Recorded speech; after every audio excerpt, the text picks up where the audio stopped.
Chaque automne, un vieux chasseur régalait ses amis de bécasse. Les têtes de ces délicieux oiseaux étaient données à un seul convive désigné par le sort.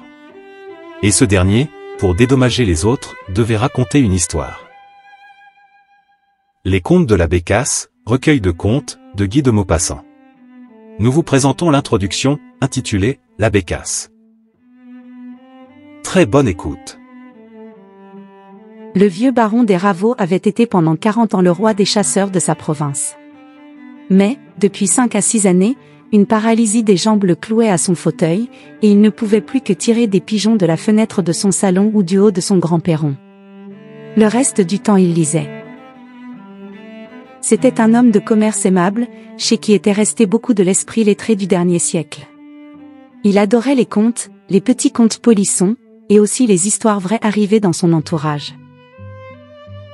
Dès qu'un ami entrait chez lui, il demandait « Eh bien, quoi de nouveau ?» Et il savait interroger à la façon d'un juge d'instruction. Par les jours de soleil, il faisait rouler devant la porte son large fauteuil pareil à un lit. Un domestique, derrière son dos, tenait les fusils, les chargeait et les passait à son maître. Un autre valet, caché dans un massif, lâchait un pigeon de temps en temps, à des intervalles irréguliers, pour que le baron ne fût pas prévenu, et demeurât en éveil. Et, du matin au soir, il tirait les oiseaux rapides, se désolant quand il s'était laissé surprendre, et riant aux larmes quand la bête tombait d'aplomb ou faisait quelque culbute inattendue et drôle. Il se tournait alors vers le garçon qui chargeait les armes, et il demandait, en suffoquant de gaieté. « Y a-t-il, celui-là, Joseph? As-tu vu comme il est descendu ?» Et Joseph répondait invariablement. « Oh! Monsieur le baron ne les manque pas. » À l'automne, au moment des chasses, il invitait, comme à l'ancien temps, ses amis, et il aimait entendre au loin les détonations. Il les comptait, heureux quand elles se précipitaient. Et, le soir, il exigeait de chacun le récit fidèle de sa journée. Et on restait 3 heures à table en racontant des coups de fusil. C'étaient d'étranges et invraisemblables aventures, où se complaisait l'humeur hâbleuse des chasseurs. Quelques-unes avaient fait date et revenaient régulièrement. L'histoire d'un lapin que le petit vicomte de Bourril avait manqué dans son vestibule les faisait se tordre chaque année de la même façon. Toutes les 5 minutes un nouvel orateur prononçait. J'entends, bir, bir, et une compagnie magnifique me part à 10 pas. J'ajuste, pif, paf. J'en vois tomber une pluie, une vraie pluie. Il y en avait 7. Et tous, étonnés, mais réciproquement crédules, s'extasiaient. Mais il existait dans la maison une vieille coutume, appelée le conte de la bécasse. Au moment du passage de cette reine des gibiers, la même cérémonie recommençait à chaque dîner.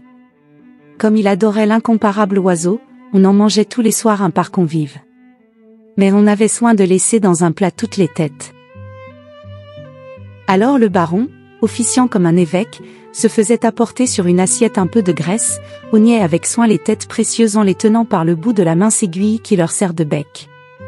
Une chandelle allumée était posée près de lui, et tout le monde se taisait, dans l'anxiété de l'attente. Puis il saisissait un des crânes ainsi préparés, le fixait sur une épingle, piquait l'épingle sur un bouchon, maintenant le tout en équilibre au moyen de petits bâtons croisés comme des balanciers, et plantait délicatement cet appareil sur un goulot de bouteille en manière de tourniquet. Tous les convives comptaient ensemble, d'une voix forte. 1, 2, 3. Et le baron, d'un coup de doigt, faisait vivement pivoter ce joujou. Celui des invités que désignait, en s'arrêtant, le long bec pointu devenait maître de toutes les têtes, régal exquis qui faisait loucher ses voisins.